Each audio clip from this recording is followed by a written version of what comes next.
बिस्मिल्लाहिर्रहमानिर्रहीम। अस्सलाम वालेकुम नाज़रीन। Royal international palmist, astrologer, knowledge of सात और जफर के एक्सपर्ट और सीनियर माहिर कानून एम ए शहजाद खान साहब हमारे साथ मौजूद हैं। अदालती महाज पे मुख्तलिफ केसेस उसके ऊपर तो हम बात करते रहते हैं, लेकिन एक नया जो पेंडोरा बॉक्स खुला है, जो एक 6 जजेस का खत सुप्रीम कोर्ट जाता है, उसके ऊपर फिर एक कमीशन बनाया जाता है, फिर वो जज साहब माजरत कर लेते हैं, फिर एक समात होती है, 7 रुकनी बेंच समात करता है उस पूरे इवेंट की। जस्टिस काजी फायजी साहब उसमें कहते हैं कि तसद्दुक़ हुसैन जलानी साहब जो हैं जस्टिस, साबिक चीफ जस्टिस, मुझे उनसे शर्मिंदगी है, लोग फेक न्यूज फैला रहे हैं।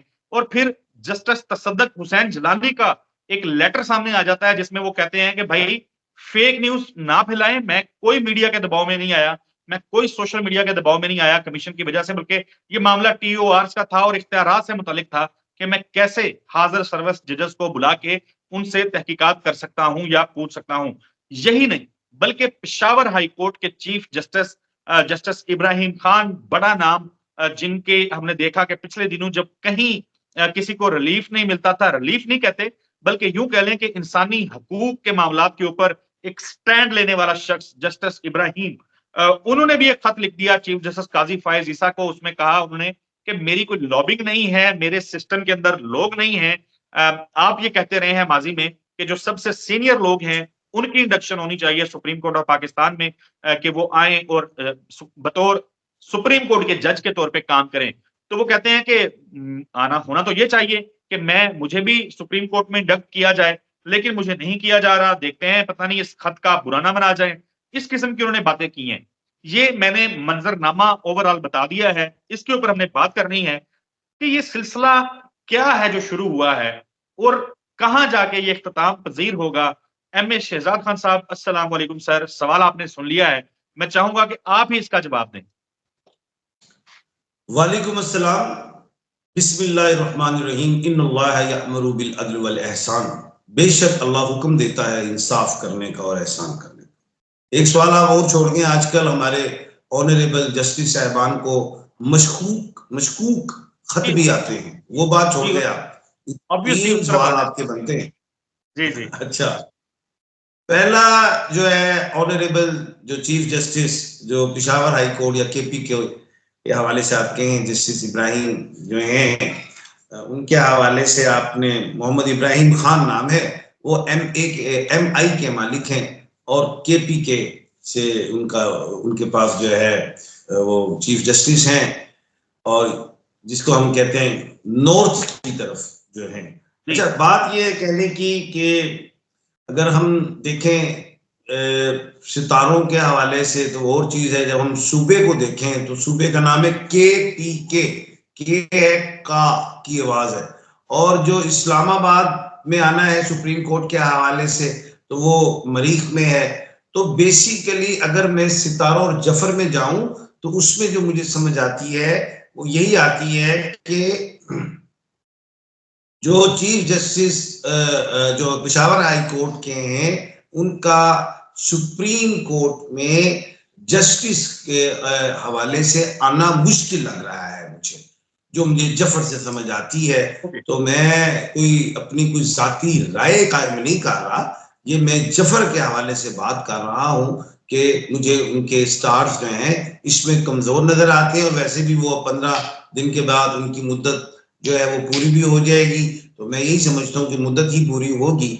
और दूसरी बात मैं ये बता दूं कि तो क्लैरिटी ले लेता हूं मैं। एम ए शहजाद खान साहब ने ये प्रेडिक्शन नाज़रीन कर दी है कि जस्टिस इब्राहिम खान, मोहम्मद इब्राहिम खान जो हैं chief justice, honourable chief justice Peshawar high court, justice Mohammad Ibrahim Khan साहब जो हैं बतौर सुप्रीम कोर्ट जज, उनकी तैनाती जो है वो मुश्किल है, नहीं होगी, नजर नहीं आ रही। जी खान साहब, आगे सर। दूसरी बात यह है कि हमारे सुप्रीम कोर्ट अदालत उज़्मा में 17 जस्टिस साहिबान होते हैं, और अभी जो है 14 हैं, और ये एक जो है मेरे ख्याल से और तैनात हो गए, जिनका नाम मेरा ख्याल से हो गए, मेरा नोटिफिकेशन पता नहीं आया नहीं है। जी, अफगान साहब आए थे। जी बिल्कुल। जी आ गए। मैं बात ये कहना चाहता हूं कि ये जो चीफ जस्टिस साहिबान होते हैं, इनका जो तकर्रुर जो होता है, जितने भी जस्टिस साहिबान वो चीफ जस्टिस ऑफ पाकिस्तान करते हैं, और वो सुप्रीम जुडिशल काउंसिल में बैठ के ये सारी चीज होती है, तय होती है। उसमें क्राइटेरिया भी देखा जाता है और बड़े तरीके से पूरे पाकिस्तान में। ये जरूरी नहीं होता कि आपने केपीके से लेने हैं स्पेशली, या आपने बलूचिस्तान से लेने हैं। अब अगर हम सूबे पूरे पाकिस्तान के सूबे को देखें, तो मेरा ख्याल है कि लाहौर हाई कोर्ट में 65 तकरीबन जस्टिस साहिबान होते हैं, उसमें कुछ सीट्स खाली होंगी। अच्छा, बात यह है कि देखा, ये मैं ये नहीं कह रहा कि जी वो चीफ जस्टिस जो है हाई कोर्ट जो है वो जो केपीके के वो काबिल नहीं है, बिल्कुल काबिल है, तभी इतना बड़ा मनसब मिला है। मैं तो सितारों के हवाले से बात कर रहा हूं। लेकिन जो मुझे समझ आती है कि आइंदा जो है वो लाहौर हाई कोर्ट से जस्टिस साहिबान आएंगे, इनके बाद मुझे ऐसा समझ में आता है, क्योंकि इस्लामाबाद जो है वो अलिफ से है, लाहौर लाम से है, दोनों मरीख से हैं, तो मरीख को तकवीत देगा। तो मुझे कुछ ऐसा लग रहा है कि अभी इनके बाद मुझे सुबह पंजाब से जस्टिस साहिबान दिखाई दे रहे हैं, और बाकी जो सीट्स फिल होंगी, जो बाकी रह गई हैं, 2-3 रह गई हैं, तो वो ये नहीं है कि वो अगले महीने ही हो जाए कंप्लीट, उसमें थोड़ा टाइम लगेगा। जी राइट। जहर भरे लिफाफे, जहर भरे खत जजेस को मिल रहे हैं। संखिया एक तो वो 6 जजेस का जो खत गया था, उसका जो कंटेंट था वो भी बड़ा जहर भरा था, जिस किस्म की उसमें बातें की गई थी। लेकिन ये उसके बाद कोई रेशमा आ जाती है और फिर कोई एक और नाम आया। पहले इस्लामाबाद हाई कोर्ट के जजेस को गए, फिर 5 सुप्रीम कोर्ट के जजेस, फिर लाहौर हाई कोर्ट, और उसके बाद फिर मरियम नवाज को भी एक खत मौसूल हुआ, जिसमें वो जहर जो है वो पाउडर भेजा गया।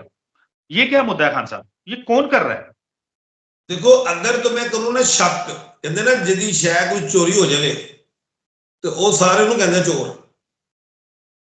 मुझसे अगर पूछो ना खासा आपकी राय क्या है, आप क्या कहते हैं एस्ट्रोलॉजी से हटके, तो मैं तो सब पे ही शक कर रहा। नंबर 1, अगर मैं जफर में जाऊं, जफर में एस्ट्रोलॉजी में जाऊं, नॉलेज में जाऊं, पहली बात तो मैं एक बात इसको थोड़ा सा क्लियर कर दूं कि ये जो खत्मत होते हैं ना, ये कुछ नहीं बिगाड़ सकते।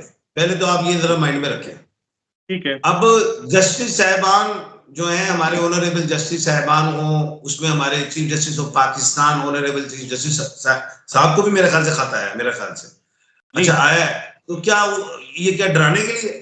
और भाई ये जस्टिस साहिबान किसी गलत फहमी के वो क्या कहते हैं, गलत फहमी का शिकार हैं, जो भी हैं, जो डाल रहे हैं खत, कि भाई ये कुछ सियासी लोग नहीं है, ये जस्टिस हैं, ये कस्टोडियन ऑफ द कॉन्स्टिट्यूशन है। इन्होंने क्या करना है, कोई मुश्किल की बात ही नहीं है। क्या करना है, एफआई को कह देना है, सीटीडी को कह देना है, पुलिस को कह देना है, हुकूमत जिम्मेदार होगी, इंतजामिया को कहेगी, अपने अपने जो उनके अंडर इदारे हैं करें इसकी छानबीन।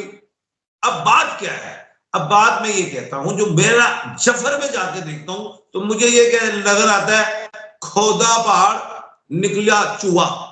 कि अच्छा, खोदिया पहाड़ निकला निकला चूहा। हुआ। क्या पहली बात तो ये समझ आती है कि कुछ सैको आदमी है ये, कोई कहते नहीं है यार जिसको रिहेबिलिटेशन में डाल दिया जाए, फाउंटेन हाउस में डाल दिया जाए जाके, कोई दिमागी मरीज है, कोई ऐसा शख्स हो सकता है। एक तो बात ये है जो जफर में समझ आती है। दूसरा, मुल्क दुश्मन अन्नास का ये काम है, जो मैं तय तक जाता हूं, जो हमारे अदारों को आपस में लड़ाना चाहते हैं, जो गद्दार होते हैं, जो दूसरे मुल्कों से बिके होते हैं, ये उनका भी काम हो सकता है।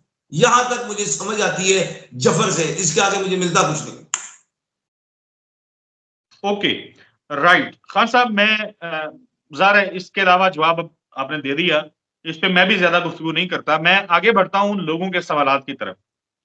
तो नहीं, एक और आप, हाँ, आपके तीनों सवाल में पूरे हो गए। अभी आप वो छोड़ गए हैं, वो 29 तारीख को क्या होना है, फुल कोर्ट होनी है, क्या होना है? जी जी, 29 तक समाप्त हुई है। वो तो काजी फाइज ईसा साहब ने इंदिया दे दिया है कि फुल कोर्ट समाप्त करेगा। हो गई बात। जी जी, अब ये पेशेंट कोई ले कि ये समाप्त होगी तो फैसला कब आएगा? जी बताएं सर। पेशेंट को ही लेके जाए आप। ये जब फुल कोर्ट होगी, याद रखिएगा, पहली बात तो ये थी कि कमेटी तश्कील दी होगी, जाहिर है लाजमी को 3 जस्टिस साहिबान होंगे, उन्होंने फैसला फिर आगे आना था कि जी फुल कोर्ट होनी है नहीं होनी, आप कह रहे हैं फुल कोर्ट हो गई। अब जब फुल कोर्ट आएगी तो उसका फैसला ये नहीं कि 8-10 दिन में आएगा, ये 1-2 दिन में आ जाएगा। ओके। और फुल कोर्ट के ऊपर जो फैसला होगा उसको मनोहन मानना पड़ेगा, उसके ऊपर अपील नहीं है। क्या कहे? अपील नहीं है। हाँ, अगर बेंच करता तो अपील बनती। अब फुल कोर्ट का फैसला आएगा तो उसके ऊपर अपील नहीं, और वो कोई लंबी कहानी भी नहीं, कोई लंबे देरी 1-2-3 दिन के अंदर। अच्छा, एक और बात, उस दिन भी आ सकता है फैसला, फुल कोर्ट है, वो इतना बड़ा मसला नहीं है, छोटा सा मसला है, आप ऐसे ही देखेंगे एक ठक करके हल हो जाएगा जी। ओके खान साहब, मैंने और फैसला क्या आएगा, ये नहीं कुछ सवाल आपने करने हैं, मैं कर रहा हूं सवाल। खान साहब नहीं, मैं फैसला क्या आएगा मैं वो बात करना ही नहीं चाहता ना, क्योंकि वो जुरिडिक्शन नहीं है, मैं ऐसे बात करूं फायदा नहीं है। मैं इसलिए सवाल नहीं कर रहा कि वो पूरी एक मामला कौम जो खुश होगी, इत्मीनान होगा, पूरा मुल्क एक पेज पे होगा, इंशाल्लाह ऐसे फैसला होगा। हाँ चलें, ये देखें ना, इसी वजह से ये आप तो कह सकते हैं, लेकिन मैं जब सवाल कर रहा हूँ तो मैं ये सवाल करूं कि क्या फैसला मुमकिन आएगा, वो फिर मेरे लिए गैर मुनासिब हो जाएगा, इसलिए मैं एहतियात करता हूँ। आपको पता है मैं कानून बड़े अच्छे तरीके से फॉलो करने का आदी हूँ। लेकिन यार हम तो ऑफिसर ऑफ द कोर्ट है, हम तो सबको साथ लेके चलते हैं, पूरे लेकिन मुल्क को लेके चलते हैं। पाकिस्तान में जो दो राज आया हुआ है ना सर, जो सहाफी लोग हैं वो बेचारे परेशान होते हैं, और जो वकला हैं वो ज़ाहिर है उनके पास फिर वो बात कर लेते हैं, उनके पास मार्जिन ज्यादा है। मैं सवालात की तरफ बढ़ूंगा सर, जो लोगों के कमेंट्स हैं। एक और वीडियो, जो आखिरी वीडियो है जिसके हमने सवाल लेने हैं, इसमें सर एक तो सवाल उन्होंने किया हुआ है कि सर हमें ये बताएं, चौधरी परवेज लाई साहब जो हैं उनकी पसलियां टूटी हैं, सांस लेने में उनको तकलीफ होती है, तो उन पर रहम नहीं आता किसी को? देखिए, पहली करेक्शन कर रहे हैं कि पसलियां टूटी हैं, ये बात वाकई टूटी है? फ्रैक्चर्ड हैं, 3 पसलियां उनकी फ्रैक्चर्ड हैं। गिर गए थे? जी, वो वॉशरूम में गिरे थे, जेल में रहे, फिर बाद में एक मेडिकल वो रिपोर्ट आई, उसमें सामने आया कि 3 पसलियां फ्रैक्चर हैं, उनको पिल्स मुंतकिल किया गया, और कल ये खबर सामने आई थी कि उनको सांस लेने में दुश्वारी है। मैंने पेशेंट को आज से 15 दिन पहले एक चैनल पे की थी, निजी चैनल पे, वो आपके बड़े अच्छे दोस्त हैं, अगर आप कहते हैं तो उनका नाम ले लेता हूँ, आतिफ मजीद के चैनल पे। नहीं जी, आतिफ साहब मैंने तो कहा था कि परवेज इलाही साहब को लाइट ना लेना, इनका एक बाल भी टूटा तो हुकूमत जिम्मेदार हो जाएगी, इनके वाकई सितारों में प्रॉब्लम है, ये वाकई बीमारी की तरफ जा रहे हैं। परवेज इलाही साहब कोई ड्रामा नहीं कर रहे, वो वाकई बीमार है, और आइंदा आने वाला टाइम 1-2 महीने अच्छा नहीं है। उनको मुकम्मल सेहत दी जाए, उनको मुकम्मल आजादी दी जाए, उनको मुकम्मल यानी कि मेंटली तौर पे फ्री किया जाए, ताकि वो रिलैक्स हो, नहीं तो ये गले पड़ जाएंगे। मैं बार बार समझा रहा हूं, इनकी सेहत इस काबिल नहीं है, इनको ज्यादा कैदो बंद की सोबत में रखा जाए। राइट। खान साहब बहुत और शुक्रिया। अगर ये इतने बड़े मुजरिम होते हैं तो ये 3 दफा वजीर आला होते, ये एक दफा डिप्टी वजीर आजम होते, इनके जो बड़े कजन हैं भाई चौधरी शुजात साहब, क्या वो वजीर आजम होते? सियासत इनके घर से भी निकलती है, अगर बिलावल भुट्टो के घर से, नाना जी से निकलती है, जनाब जुल्फकार अली भुट्टो अल्लाह पाक जन्नत में आला मकाम अता फरमाए, ये भी पुरानों में है, इनको सारे ही जानते हैं, ये जुल्म है जी। बिल्कुल बिल्कुल ऐसा ही है खान साहब, बहुत शुक्रिया, बड़ी तफसील के साथ आपने इस मामले के ऊपर। रेस्क्यू 112 ये है वो परवेज इलाही साहब जिन्होंने मुतारफ कराई पंजाब में, जिनकी आज पसलियां टूटी हुई हैं, आज वो सेहत याब नहीं है। यार वो मसीहा था आपके पंजाब का, सोच का, आज उस शख्स के साथ जुल्म हो रहा है, और फिर रमजान का महीना है, इसमें तो शयातीन को कैद कर दिया जाता है। मुझे समझ नहीं आ रही हुआ क्या। बिल्कुल ऐसा ही है खान साहब, अगेन बहुत शुक्रिया आपके कीमती वक्त के लिए। नाजरीन, आपके सवालात हों तो आप पूछ सकते हैं। कॉन्टैक्ट नंबर स्क्रीन के ऊपर चल रहा है। कमेंट करें, हम भी आपके सवालों के जवाब लेंगे। हमें अपनी दुआओं में याद रखें। अगली वीडियो में मुलाकात होगी, तब तक के लिए अल्लाह हाफिज।